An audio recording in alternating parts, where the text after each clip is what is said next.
పోపు దినుసులు వేగినాయి కదా. ఇప్పుడు మనం తరిగి పెట్టుకున్న బీరకాయ, ఆనియన్స్ అన్ని వీలుగా ఉన్నాయండి.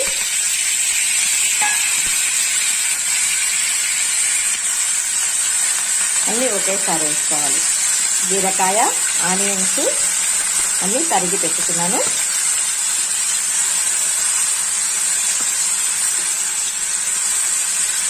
బాగా కలిపేసి మూత పెట్టుకోవాలండి.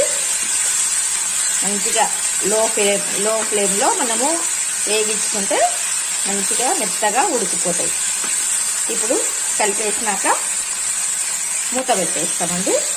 తెలుసండి, పచ్చిమిర్చి, కాజు